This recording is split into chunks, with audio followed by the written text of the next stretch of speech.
Hi friends and good evening. तो दोस्तों, पिछले कुछ दिनों से थोड़ी टेक्निकल वजह से पूरा स्टूडियो रीइंस्टॉल करने के कारण 3-4 दिनों तक हमारा शेड्यूल थोड़ा सा डिस्टर्ब हुआ है। और इसके लिए मैंने एक पोस्ट भी कम्युनिटी पोस्ट किया था। लेकिन अब तक 1 अगस्त से लेकर अब तक जो भी प्यार, जो भी स्नेह आप लोगों ने दिया है, उसके लिए सभी का तहे दिल से एक बार शुक्रिया अदा करता हूं। और उसके साथ साथ आज हम लोग फिर से दोबारा मेरे प्लेटफॉर्म पर एक ज्वलंत विषय को लेकर आए हैं। तो दोस्तों, एक कहानी है कि जंगल में शेर जो है वही जंगल का राजा क्यों है। क्योंकि हाइट के हिसाब से देखिएगा तो जिराफ बड़ा ऊंचा प्राणी है।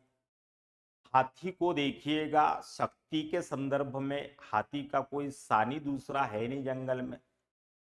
इस तरीके के कई जानवर आपको जंगलों में दिखाई देंगे। लेकिन इन जानवरों ने पूछा शेर से कि मेरी हाइट ऊंची है, मेरे पास शक्ति है। कोई कह रहा है कि मेरे पास इतने अच्छे दांत है कि मैं किसी भी, है ना, तो ग्लेडिएटर एलिगेटर को आप देखेंगे तो वो कहता है कि मेरे दांत तुझसे भी मजबूत है, बावजूद इसके तू शेर को बोलता है कि जंगल का राजा क्यों है। तो शेर जवाब में यह कहता है कि मैं अपने आप को शेर मानता हूं। सामान्य तौर पर अब आप कहोगे कि इस घटना का वर्तमान में जो भी थंबनेल आपको दिखाई दे रहा है, दामिनी फिर से, ये 2012 की दामिनी वन फेस की याद हमको दिलाता है। उस वक्त भी इसी तरीके का वातावरण पूरे देश में था। और फिर सोचा हमने पिछले 8 दिनों में, जरा ये काम चालू था तो मैं सोच रहा था इन सब के ऊपर कि 2012 से 2024 तक ऐसी घटनाओं में क्या अंतर आया है, जबकि कानूनों को हम लोगों ने बड़ा कड़ा बना दिया। जुवेनियल कानूनों को हमने काफी कड़ा कर दिया। लेकिन फिर भी गुनहगारों में इन कानूनों का खौफ क्यों नहीं है। फिर पता चलता है, जैसे कि अभी हमने कहा, शेर के पास उसकी वो महत्वाकांक्षा है, वो खुद को शेर मानता है। तो उसमें से एक मानस शास्त्रीय कारण भी मुझे पता चला पहली बार, और वो शेयर करना चाहता हूं कि हमारे देश में महिलाओं ने भी अपने आप को एक ह्यूमन बीइंग के रूप में समझना शायद छोड़ दिया है। और पुरुष प्रधान संस्कृति के मार्गदर्शन और उन्हीं के बताए गए रास्ते पर, क्योंकि स्त्रियों के मन में, महिलाओं के मन में बचपन से ये चीजें डाली जाती हैं, संस्कार सिखाए जाते हैं। इसके ऊपर यूपीएससी में कई तरीके के सवाल भी पूछे गए हुए हैं, खास तौर से ऐसे के पेपर में। मैं अभी चर्चा उसकी करूंगा। तो मानस शास्त्रीय दृष्टि से इन महिलाओं का जो स्टेटस हम लोगों ने सामाजिक संदर्भ में प्रस्तापित किया है, वो भी कई हद तक मुझे इसमें जिम्मेदार लगा है। शायद इसके साथ कुछ लोग एग्रीड नहीं हो सकते, लेकिन मैं सिद्ध करके दिखा सकता हूं आपको, या दिखाऊंगा। तो कहने का मतलब यह है दोस्तों कि हमारे संस्कारों में कुछ कमियां रह गई है। कुछ चीजें सोचने पर मजबूर करती है घटनाएं। कोलकाता में लेडी डॉक्टर के साथ जो अत्याचार हुआ, बदलापुर में स्कूली बच्चियों के साथ में जो अत्याचार हुआ, नासिक, कोल्हापुर, कितनी घटनाओं को गिनाए। वर्तमान में शायद ये दौर ही चल रहा है पूरे हिंदुस्तान में। तो कहने का तात्पर्य यह है कि ये सभी प्रकार की व्यवस्थाओं पर प्रश्न चिन्ह खड़े करने वाला विषय आज की तारीख में हो चुका है, और जिसका हमारे खास तौर से यूपीएससी के सिलेबस के साथ बहुत ज्यादा संबंध यहाँ पर प्रकट होता हुआ दिखाई दे रहा है। तो उसकी चर्चा करेंगे। तो ये इसी विषय पर आज का ये पूरा हमारा शेड्यूल होगा। तो दोस्तों, संस्कार फैमिली से और शिक्षा व्यवस्था से हमको मिल रहे, लेकिन अगर शिक्षा व्यवस्था ही इस प्रकार से लैंगिक शोषण का एक जरिया बन जाए, हेल्थ एजुकेशन ये महत्वपूर्ण यूनिट्स हैं सोसाइटी के अंदर, जहां पर सामाजिक आचार के नियमों का बंधन हर एक व्यक्ति पर लागू होता है और उसी के अनुरूप सभी को अपने आचरण की प्रक्रियाओं को निर्धारित करना पड़ता है। सामाजिक व्यवहारों का ये असल मायने में एथिकल या नैतिक मूल्य और कानून भी है। लेकिन इन्हीं जगहों पर सेक्सुअल असॉल्टेशन की घटनाएं इतनी ज्यादा और भयंकर रूप से और विभत्स तरीके से अभिव्यक्त हो रही है दोस्तों, कि कुछ चीजें हमें समाज की इस सामाजिक समस्या के बारे में सोचने पर मजबूर करती है कि हमारे कानूनों में कुछ प्रॉब्लम है, हमारे संस्कारों में कुछ कमियां रह गई हैं, हमारे सामाजिक आचरणों के नियम में महिलाओं की तरफ देखने का जो नजरिया है वह क्यों इस तरीके से बना हुआ है। अब इसके लिए पुरुष प्रधान संस्कृति जिम्मेदार है, कानून की प्रक्रियाएं जिम्मेदार है, राजनीति जिम्मेदार है कि सामाजिक संस्कार या फैमिली के संस्कारों में कुछ कमियां हैं, और क्यों इस प्रकार का वातावरण दूषित तरीके से हर दिन ऐसी घटनाओं को जन्म देता है। कुछ घटनाएं रजिस्टर होती है या इस प्रकार के विभत्स अपराध होते हैं तो जब पुलिस इंक्वायरी होती है तब ये घटनाएं प्रकाश में आती है। ऐसी भारत में कई घटनाएं होती होगी कि जो शर्म के कारण, माँ बाप के दबाव की वजह से कई घटनाओं का पुलिस में रिकॉर्ड दर्ज ही नहीं होता। तो दोस्तों सबसे पहले यूपीएससी के सिलेबस के साथ इन घटनाओं का क्या संबंध है तो इसको थोड़ा देखा जाए। तो जीएस 1 में हम इंडियन सोसाइटी की चर्चा करते हैं। रोल ऑफ वुमेन्स हमारे सिलेबस में दिया हुआ है, और वुमेन ऑर्गेनाइजेशन, तो वुमेन ऑर्गेनाइजेशन अभी कहाँ है? वुमेन ऑर्गेनाइजेशन इस प्रकार की घटनाओं के साथ एक्टिव क्यों नहीं होती? होती भी होगी, फिर उनको जो है इस तरीके का एक स्टेटस क्यों नहीं मिलता, या मीडिया में बोलिए या फिर समाज उसको उस तरीके से एक्सेप्ट क्यों नहीं करता। सोशल एम्पावरमेंट की बात करते हैं हम लोग, तो महिलाओं को हम लोगों ने पुरुष के साथ साथ काम करने वाला एक ह्यूमन रिसोर्सेस के तौर पर माना है। फिर इनके साथ इस प्रकार की विषमता क्यों है? उसके बाद जीएस 2 में देखेंगे ह्यूमन रिसोर्सेस है, institution and bodies constituent for the protection of betterment of this vulnerable sections. इसके अंदर महिलाएं भी आती है, जीएस 2 के साथ इस विषय का संबंध यहां पर है।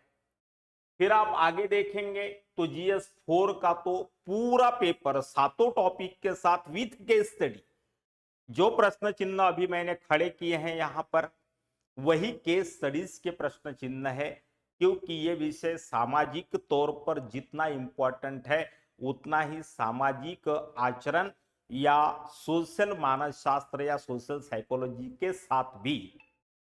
और आप सभी जानते हैं कि जीएस 4 में सोशल साइकोलॉजी का सिलेबस लगभग 20% इसका सामाजिक आचरण के साथ जिसको जोड़ा गया है वो विषय हमारे लिए इंपॉर्टेंट है। उसके बाद आप देखेंगे ये एसे के पेपर में बहुत ही अच्छे विषयों को इसमें एग्जाम्पल के तौर पर देकर एसे के पेपर को रखा गया है। जैसे मैंने आरंभ में एक घटना के साथ इसकी चर्चा की थी, वही निबंध जो है आपको 2023 के यूपीएससी के पेपर में पूछा गया कि लड़कियां बंदिशों के तथा लड़के अपेक्षा के बोझ तले दबे हुए होते हैं, दोनों ही समान रूप से हानिकारक व्यवस्थाएं हैं। इस घटना का केस स्टडी के तौर पर 2023 की इस पेपर के साथ अगर आप को रिलेशन जोड़ते हैं, तथ्यों और तर्कों को देते हैं, तो इस निबंध का इस घटना के साथ हम लोग को रिलेशन जोड़ सकते हैं। बराबर, तो आगे चला जाए। फिर कुछ निबंधों का एग्जाम्पल मैंने यहां पर रखा हुआ है। जो हम है वह हमारे संस्कार है, और जो हमारे पास है वह हमारी सभ्यता है। भारत की सभ्यता को दुनिया की सबसे बड़ी सभ्यता माना गया है, लेकिन हमारे पास वर्तमान में इन घटनाओं के परिप्रेक्ष्य में उन संस्कारों को हम भूल गए हैं जिसके कारण यह सभ्यता दुनिया की सबसे ग्रेटेस्ट या महान सभ्यताओं में नंबर प्रथम की सभ्यता थी। और इतना ही नहीं तो नगरीय सभ्यता का एक उदाहरण हम लोगों ने प्रस्तुत किया था।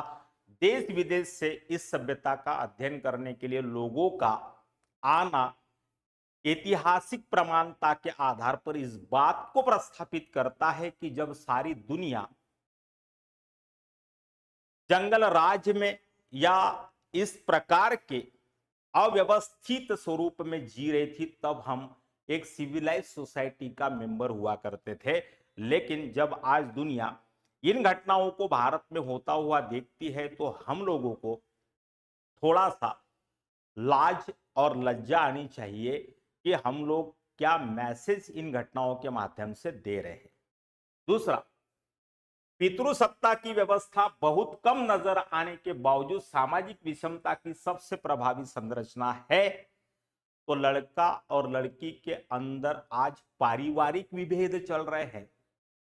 2006 में लिंग भ्रूण हत्या अधिनियम 2006 बनाया था हमने, लेकिन आज तक लिंग परीक्षण करने वाले किसी माँ बाप और डॉक्टर हॉस्पिटल को कोई केस दर्ज नहीं हुआ।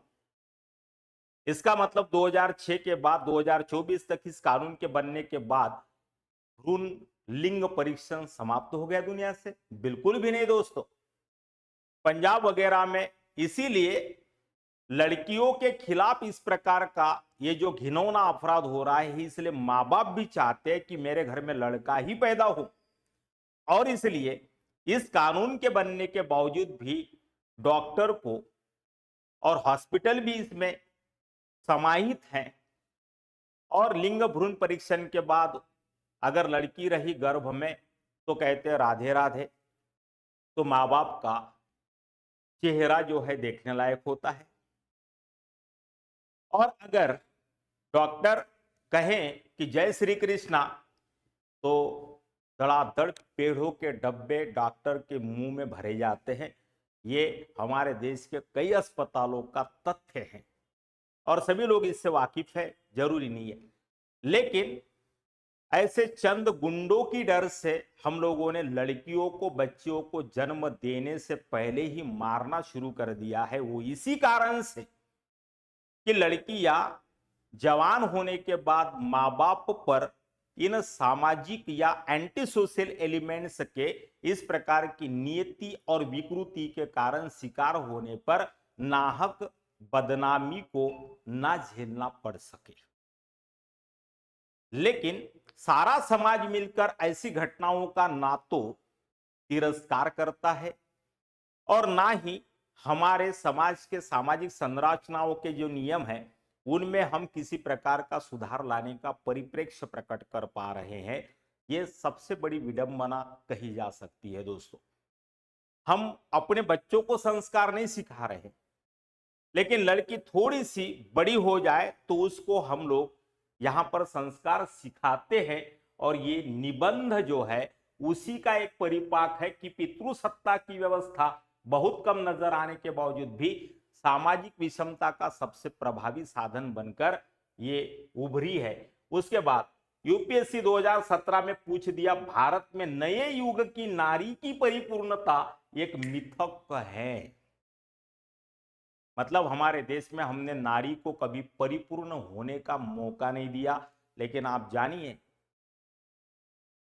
कि मातृसत्तात्मक या मातृसत्ता का या मातृत्व का जिस समाज के अंदर सम्मान नहीं होता वो समाज दोस्तों पतित हो जाता है। ये भी एक सत्य है। और हमारे संस्कार उस सभ्यता के हैं जहां हम भारत को भारत माता की जय कहते हैं। और इसी भारत माता की छाती पर इस तरीके के माता बहनों के खिलाफ होने वाले अत्याचारों का सामाजिक समस्या के रूप में अगर हमको मूल्यांकन करना है तो इन सारे विषयों के साथ उसका जुड़ाव हमें करने की जरूरत है। तो सबसे पहले तो हम लोग यहाँ गलती किसकी है उसकी चर्चा नहीं कर रहे हैं, तो कहने का मतलब हमारा यह है कि ऐसी घटनाओं की तरफ देखने का नजरिया जो है यूपीएससी पॉइंट ऑफ व्यू से हमारा क्या होना चाहिए। इसीलिए GS1, GS2 और एएसए और GS4 इसके साथ इस संबंध का, ये वर्तमान की जो घटनाएं चल रही है उसका जुड़ाव है, संदर्भ है, कोरिलेशन है। अब आते हैं मूल मुद्दे पर। जहां से कहानी मैंने शुरू की थी उसी कहानी को आगे बढ़ाते हैं। जैसे कि मैंने अभी कहा, सशक्त नारी सशक्त समाज का नारा तो हम लोग दे रहे हैं। लाड़की बहन योजना, लाडली बहना योजना, लखपति दीदी योजना, कई तरह की योजना है। लेकिन एक सवाल ये भी है कि आर्थिक विकास के बगैर सामाजिक विषमता समाप्त नहीं हो सकती। लेकिन सामाजिक विकास जब तक नहीं होगा तो आर्थिक विषमता के लिए किए जाने वाले सारे प्रयास विफल हो जाएंगे। तो 1500 रुपए लड़कियों को या महिलाओं को लखपति दीदी योजना में देने की वर्तमान की जो योजनाएं है उसकी जरूरत नहीं है दोस्तों।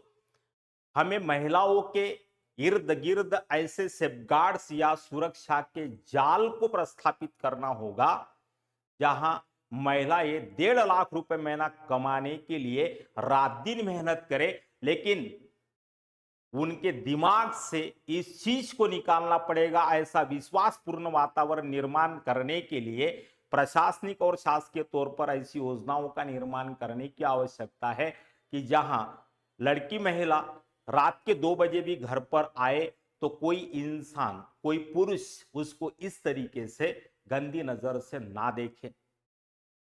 एज एन सिविल सर्वेंट या आपको अगर इंटरव्यू में मेंस में इस तरीके का क्वेश्चन अगर पूछा जाता है कि इसमें उपाय योजना क्या है, क्योंकि जैसे मैंने कहा हमने सारे कानून बना के देख लिए, अपराधियों के मन में कोई खौफ नहीं है। राजनीतिक पार्टी या राजनीतिक लोग अपने अपने राजकीय वोट बैंक के लिए इसी घटना को, हमारे देश में कभी किसी ने कहा था कि बच्चे हैं, बच्चों से गलती हो जाती है। पश्चिम बंगाल में जो हुआ, सरकार ने प्रथम दर्शनी या प्राथमिकी जो दर्ज की थी वो सुसाइड केस के रूप में दर्ज की थी, है ना। और जिस डॉक्टर ने पोस्टमार्टम किया वो कहता है इतना घिनौना अपराध मैंने अपने पूरे करियर में कभी नहीं देखा। और कोलकाता हाईकोर्ट के जज कहते हैं कि इतनी असंवेदनहीन सरकार मैंने अपने 35 सालों के करियर में कभी भी नहीं देखी। याद करिए कि आज सुप्रीम कोर्ट और हाई कोर्ट को स्वतः संज्ञान लेना पड़ रहा है कि लॉ एंड ऑर्डर की सिचुएशन को एग्जीक्यूशन या एग्जीक्यूटिव बॉडी संभाल नहीं पा रही है, तो हम लोग स्वतः संज्ञान लेंगे, क्योंकि संविधान की अंतिम डिफिनेशन करने का अधिकार वैसे भी सुप्रीम कोर्ट को और हाई कोर्ट को है। लेकिन सामाजिक सुरक्षा का जब इस प्रकार का प्रश्न जो है सड़क पर आ जाए और फिर उसके बाद सरकार की संवेदनहीनता की पराकाष्ठा तो तब होती है कि जब 2-4-5 हजार का मुआव अस्पताल में जाता है, जहां पर से आपको जो है इस तरीके का क्राइम स्पॉट था, क्राइम सीन था, उसको डिस्टर्ब कर देता है और इसी कॉलेज के डीन को उसी दिन हटाकर किसी दूसरे कॉलेज का डीन बना दिया जाता है। जबकि सरकारों का दायित्व क्या होना चाहिए? ये ब्यूरोक्रेटिक ऑनेस्टी का मुद्दा है दोस्तों, ये ब्यूरोक्रेटिक टॉलरेंसी का मुद्दा है जो कि GS4 के पेपर के साथ हम लोगों को पढ़ना है। आपसे पूछेगा कि ऐसी सिचुएशन में आप किस तरीके का निर्णय यहां पर देंगे या लोगे, और फिर इस घटना को रोकने के उपायों से भी आपसे सवाल पूछे जाएंगे। तो उपाय योजना को हम अंतिम चरण में देखेंगे इस लेक्चर के। कहने का मतलब यह है कि अपराधियों के मन में कानून और सुव्यवस्थाओं का खौफ क्यों नहीं है, जबकि इनको मालूम है कि ऐसे घिनौने अपराध के लिए हम लोगों को जो है फांसी की सजा भी कम है और वो मिलेगी कभी ना कभी। निर्भया केस में भी 2012 में ये हुआ, आपने यूट्यूब पर देखा होगा। निर्भया केस में जो विक्टिम थी लड़की, उसकी मां का एक स्टेटमेंट आया हुआ है। वो कहती है कि मुझे नहीं लगता कि 2012 से 2024 इन 12 सालों में कोई फर्क पड़ा है समाज की इस मानसिकता में। तो ऐसी मानसिक विकृति से सामाजिक कदाचरण की इन घटनाओं को अंजाम देने वाले लोग निर्माण कैसे और किन कारणों से हो रहे हैं?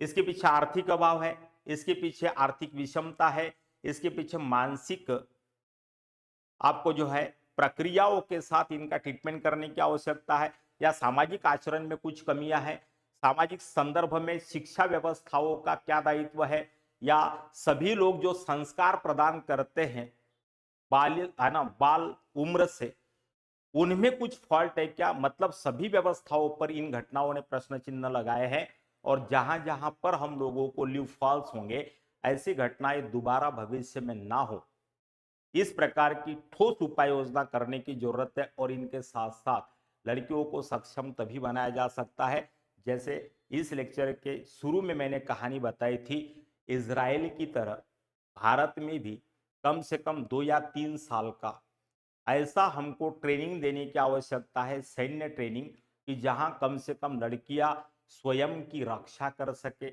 और दूसरों की भी। वो कॉन्फिडेंस हम लोगों को भरना पड़ेगा बच्चियों के अंदर।